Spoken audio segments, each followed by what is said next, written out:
নমস্কার বন্ধুরা, আমি রাজীব দত্ত। রাজীব দত্ত ব্লগে আপনাদের স্বাগত। রাজীব দত্ত ব্লগ মানে হচ্ছে অন্যায়ের বিরুদ্ধে প্রতিবাদ, অন্যায়ের বিরুদ্ধে লড়াই।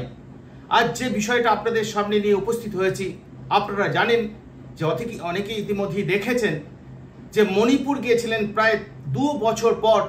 মণিপুরে গিয়েছিলেন আজকে প্রধানমন্ত্রী নরেন্দ্র মোদী। 3 ঘন্টা তিনি মণিপুরে কাটিয়েছেন এবং দীর্ঘদিন ধরে, অর্থাৎ মণিপুরে অশান্তি 2023 সালের 23 মে থেকে মণিপুরে অশান্তি শুরু হয়েছিল এবং সেই রক্তক্ষয়ী সংগ্রাম জানেন যে জাতি দাঙ্গা, কুকি সম্প্রদায় এবং মেইতি সম্প্রদায়ের মানুষের মধ্যে যে দাঙ্গা দীর্ঘদিন ধরে, সেই দাঙ্গা কিন্তু বন্ধ করা যাচ্ছিল না। সেখানে এখন কিন্তু রাষ্ট্রপতি শাসন চলছে। তো দীর্ঘদিন পর মোদী মণিপুর গেলেন এবং যখন এসব চলছিল তখন কিন্তু বারবার বিরোধীরা, রাহুল গান্ধী বলুন, মমতা বন্দ্যোপাধ্যায় বলুন, প্রত্যেকে দেশের বিরোধী নেতারা, তারা প্রত্যেকেই কিন্তু এই দাবি করেছিলেন, মোদীকে কটাক্ষ করতেন যে মোদী কেন মণিপুর যাচ্ছেন না, তিনি এতবার বিদেশ যাচ্ছেন, তিনি তার নিজের দেশের একটা রাজ্য, সেই রাজ্যে অর্থাৎ নর্থ ইস্টের একটা গুরুত্বপূর্ণ রাজ্য সেই মণিপুর কেন যাচ্ছেন না। এবং আমরা দেখেছি যে মণিপুরে সেখানে রাহুল গান্ধী যে ঠিক একই দাবি করেছিলেন। কিন্তু আজ 2 বছর পর মণিপুরে গিয়ে প্রধানমন্ত্রী নরেন্দ্র মোদী বুঝিয়ে দিলেন বড় ছক্কা হাঁকালেন একদম, যে তিনি বিরোধীদের মুখে চুন কালি দিয়ে দিলেন। তিনি বুঝিয়ে দিলেন, দেখালেন আজকে যে মণিপুরের মানুষ তারা মোদীকে কতটা সম্মান করে এবং যে উষ্ণ অভ্যর্থনা স্বাগত মণিপুরের মানুষ প্রধানমন্ত্রীকে জানালো, তাতে হয়তো বিরোধীরা চুপসে গেছেন। তারা আশাই করতে পারেননি যে মোদীকে এইভাবে অভ্যর্থনা জানাবে মণিপুরের মানুষ। তবু একটা জাস্ট কংগ্রেস চেষ্টা করেছিল, কংগ্রেসের যে ছাত্র পরিষদ আছে, স্টুডেন্ট ইউনিয়ন, ছাত্র সংগঠন, সেই মণিপুর বিশ্ববিদ্যালয়ের কিছু ছাত্রছাত্রী, তারা মোদীকে কালো ফ্ল্যাগ দেখানোর চেষ্টা করে, খুব সংখ্যায় খুব কম, কিন্তু সেটা তারা এতটাই কম যে পুলিশ তাদের সরিয়ে দেয়। খুব হাতে গোড়া, তাতেই বোঝা গেছে যে মণিপুরের কংগ্রেসের অবস্থা কি, সেটা কিন্তু হতে পরিষ্কার হয়ে গেছে। আর মোদী সেখানে আমরা যা দেখলাম, যে মোদীও সেখানে বুঝতে পেরেছেন সাধারণ মানুষও যেভাবে এগিয়ে এসছেন। কারণ মোদী আজকে যেটা আমরা দেখলাম যে মোদীর ইম্ফল থেকে চূড়াচন্দ্রপুর যাওয়ার কথা ছিল এবং সেই পথটা কিন্তু হেলিকপ্টারে 65 কিলোমিটার, 65 কিলোমিটার পথ হেলিকপ্টারে যাওয়ার কথা ছিল। জানেন যারা ওখানে ছিলেন যে আজকে প্রাকৃতিক দুর্যোগের কারণে প্রচণ্ড বৃষ্টি হচ্ছিল, সেই জন্য হেলিকপ্টার উঠতে পারেনি এবং তখন মোদী নিজেই সিদ্ধান্ত নেন তিনি চূড়াচন্দ্রপুরে যাবেন এবং সড়ক পথেই যাবেন।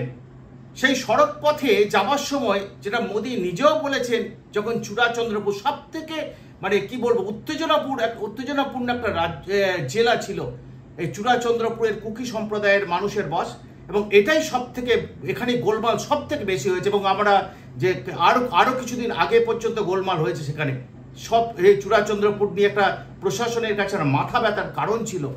সেই চূড়াচন্দ্রপুরে দাঁড়িয়ে যেভাবে মোদী সমর্থন পেলেন, তাতে এটা প্রমাণিত হয়ে যায় যে মণিপুরের মানুষ মোদীর এই উন্নয়নের বার্তা পেয়ে অত্যন্ত খুশি।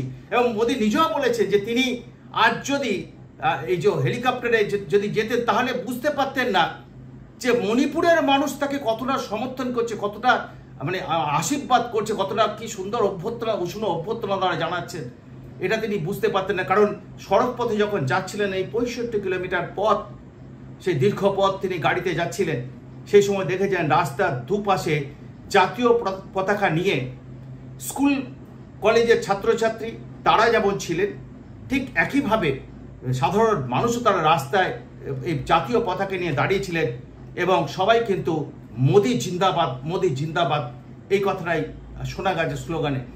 অর্থাৎ এটা থেকেই প্রমাণ হয়ে গেল যে, আবার বলি, যে বিরোধীরা ভাবতেই পারেনি যে আজকে এই ধরনের মোদী যে উষ্ণ অভ্যর্থনা পাবে। তারা ভেবেছিলেন ওখানে মোদী যাবে, মোদীকে গালাগাল দেবে, সাধারণ মানুষ বয়কট করবে এবং আরো হয়তো অনেক কিছু ভেবেছিলেন যে মোদীকে বয়কট করবে, মোদীকে গুরুত্ব দেবে না।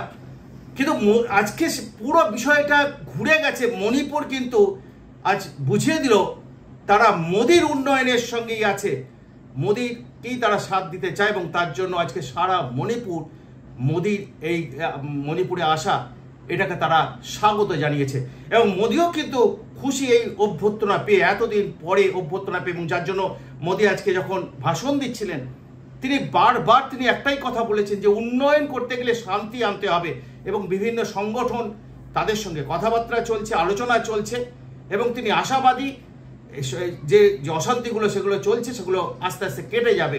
এবং আমরাও দেখছি যে মণিপুর কিন্তু আস্তে আস্তে 2 বছর পর আস্তে আস্তে কিন্তু মণিপুর শান্ত হতে শুরু করেছে এবং আজকে উন্নয়নের বার্তা সেই মোদি দিয়ে এসছেন। আমি শুধু এইটুকুই বলবো যে আজকে মোদি মণিপুরের মানুষ কি পেলেন এই মোদির মণিপুর যাওয়া থেকে, এবং সেখানে ইম্ফলের যে সভাটা তিনি করেছেন সেখানে নতুন প্রকল্পের উদ্বোধনের কথা ঘোষণা করেছেন, 1200 কোটি টাকার প্রকল্প ঘোষণা করেছেন। চূড়াচন্দ্রপুরে যেখান থেকে সভা তিনি করেছেন, আমি আবার বলি চূড়াচন্দ্রপুর কিন্তু অত্যন্ত একটা আতঙ্কগ্রস্ত একটা জেলা ছিল প্রশাসনের কাছে। যত সংঘর্ষ হয়েছে এই কুকি সম্প্রদায়ের মানুষরা এখানে থাকেন এবং সেখানেই সব থেকে বেশি সংঘর্ষ হয়েছে। সেই চূড়াচন্দ্রপুরের মানুষ কিন্তু আজকে ঘর থেকে বেরিয়েছে মোদিকে অভ্যর্থনা জানিয়েছে, স্বাগত জানিয়েছেন এবং মোদি ওই চূড়াচন্দ্রপুরের মাটিতে দাঁড়িয়ে তিনি ঘোষণা করেছেন যে চূড়াচন্দ্রপুরে 7,300 কোটি টাকার প্রকল্পের কথা ঘোষণা করেছেন। এবং জানেন যে চূড়াচন্দ্রপুরে একটি মেডিকেল কলেজ হয়েছে, সেই মেডিকেল কলেজে ইতিমধ্যেই ক্লাসও শুরু হয়ে গেছে, কিন্তু এটাই কিন্তু ভারত সরকারের উদ্যোগে এই মেডিকেল কলেজ হয়েছে। তাই আজকে কিন্তু মণিপুর সফরে এই বার্তাই মোদি দিয়েছেন যে মণিপুর শুধু নয়, নর্থ ইস্টের উন্নয়নের জন্য কেন্দ্রীয় সরকার বিশেষ প্রকল্প হাতে নিয়েছে। নর্থ ইস্টের প্রত্যেকটা জেলাতে, প্রত্যেকটা রাজ্যে, নর্থ ইস্টের 7 সিস্টারের সমস্ত জায়গায় সেখানে উন্নয়নের যোগ্য চলছে। কিন্তু মণিপুরের এই ঘটনার জন্য, মণিপুরের হিংসাত্মক আন্দোলন 2 বছর এই চলার জন্য একটা সমস্যা তৈরি হচ্ছিল। কারণ নর্থ ইস্ট হচ্ছে এমন একটা রাজ্য আরেকটা রাজ্যের সঙ্গে যুক্ত। সেই মণিপুর কিন্তু আজকে শান্ত হওয়ার পর কেন্দ্রীয় সরকারও আশাবাদী যে আগামী দিনে নর্থ ইস্ট কিন্তু একটা ভারতের অর্থনৈতিক একটা বিশেষ অঞ্চল গড়ে তুলবে।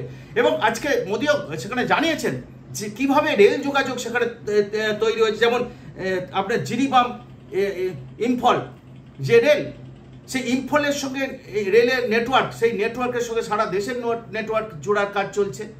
অর্থাৎ বুঝতে পারছেন যে একদম যেমন আজকে মিজোরামের সাইরাং থেকে দিল্লির যোগাযোগের জন্য ট্রেন উদ্বোধন হয়েছে, কলকাতার যোগাযোগের জন্য ট্রেন উদ্বোধন হয়েছে। এবং এই কাজ পাহাড় কেটে, পাহাড়ের টানেলের মধ্যে দিয়ে 148টা ব্রিজ, টানেল এবং তার মধ্যে দিয়ে ট্রেন চলবে। অর্থাৎ এইরকম একটা কষ্টকর কাজ, সেই কাজটা এই কাজটা করা অত্যন্ত দুঃসাধ্য কাজ, সেই কাজটা কিন্তু রেল করেছে এবং সেই ট্রেন চলাচল শুরু হয়ে গেল আজ থেকে। অর্থাৎ এই নর্থ ইস্টকে যেমন রেলের যোগাযোগ বাড়ানো হচ্ছে, দেশের অন্যান্য নেটওয়ার্কের, ন্যাশনাল নেটওয়ার্কের সঙ্গে যোগ করা হচ্ছে, তেমনি সড়ক যোগাযোগ বাড়ানো হচ্ছে। একইভাবে বিমান যোগাযোগও কিন্তু বাড়ছে এবং ইম্ফল বিমানবন্দর সেটাও কিন্তু 400 কোটি টাকা দিয়ে সেখানে দেশের অন্যান্য আরও বিমান পরিষেবা বাড়ানোর উদ্যোগ নেওয়া হয়েছে। অর্থাৎ এইটা কিন্তু মণিপুরের মানুষ পেলেন যে শুধু মোদি আশ্বাস দেননি, আজকে মোদি দেখিয়েও দিয়েছেন কাজ হচ্ছে, আরও কাজ হবে এবং সেই নতুন নতুন প্রকল্পের কথা ঘোষণা করলেন। মোদি কি পেলেন? মোদি পেলেন যে মোদি ওখানে উষ্ণ অভ্যর্থনা পেলেন, যেটা বিরোধীরা আশাই করতে পারেননি যে ওখানকার মানুষ 2 বছর এত বড় ঘটনা ঘটেছে যা মাথা ব্যথার কারণ ছিল। শুধু আমাদের দেশ নয়, সারা বিশ্বের কাছে মণিপুর মাথা ব্যথার কারণ হয়ে উঠেছিল। সেখানে যেভাবে হিংসাত্মক ঘটনা ঘটছিল, 260 জনেরও বেশি মারা গেছে, প্রচুর মানুষ ঘর ছাড়া, এখনো প্রচুর মানুষ ঘর ছাড়া।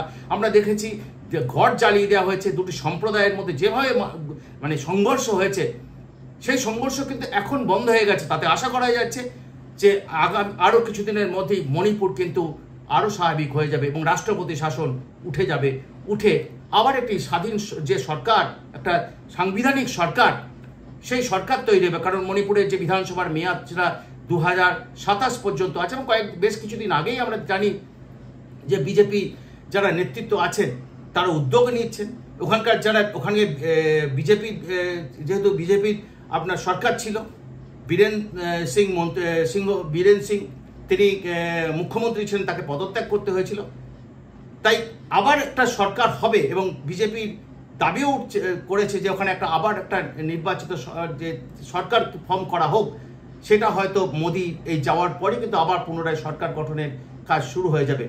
এবং সেই সঙ্গে আরেকটা জিনিস মানে যেটা মানুষের সবাইকে শান্তি কি ফিরবে, আমার তো মনে হয় শান্তি ফিরবে। আজকে যেভাবে মোদি ওখানে দেখলাম, যে মোদি যেভাবে ওখানে গেলেন সাধারণ মানুষের তাকে স্বাগত জানালো, এবং বলছি না যে এটা আমরাও ভাবতে পারিনি যে মোদিকে সমগ্র মণিপুরবাসী এভাবে স্বাগত জানাবে। এত রক্তক্ষয়ী আন্দোলন, এত রক্তক্ষয়ী সংঘর্ষের পর, যেখানে বিরোধীরা এমন একটা প্রচার করছিলেন যে মোদি মানে ওখানে গেলে হয়তো একটা অন্য পরিস্থিতি তৈরি হবে, তাই তাদের মুখে আজকে ঝামা ঘষে দিয়েছে। আজকে মণিপুরের মানুষ বুঝিয়ে দিয়েছে যে তারা মোদির উন্নয়নের সঙ্গে আছে, তারা শান্তি চায় না। এবং যে সমস্ত কুকি সম্প্রদায়ের যে সংগঠনগুলো, যেটা জঙ্গি সংগঠন যেগুলো ছিল, তারাও কিন্তু আস্তে আস্তে সরকারের সঙ্গে তারা আলোচনা চলছে, এবং দুটো সংগঠন ইতিমধ্যেই শান্তি চুক্তি করেছে। অর্থাৎ এটাই আশা যে আগামী খুব ধীরে আস্তে আস্তে আগামী আর কিছুদিনের মধ্যেই মণিপুর কিন্তু একদম সম্পূর্ণ শান্ত হয়ে যাবে এবং আবার স্বাভাবিক যে কাজ করে রাষ্ট্রপতি শাসন উঠে যাবে। তাই মোদি আজকে মণিপুরে গিয়ে প্রমাণ করে দিলেন যে মোদি হ্যায় তো মুমকিন হ্যায়। আপাতত এইটুকুই। সকল দর্শক যারা আমার এই ভিডিও দেখেন, সকলকে আমি ধন্যবাদ জানাই এবং সেই সঙ্গে আবেদন করি যে আমার এই ভিডিও যাতে আরও সুন্দরভাবে আমি তৈরি করতে পারি, সেই জন্য সহযোগিতা করবেন এবং আপনাদের লাইক, শেয়ার, কমেন্ট এটা আপনারা করবেন, এই আশা করি। ধন্যবাদ।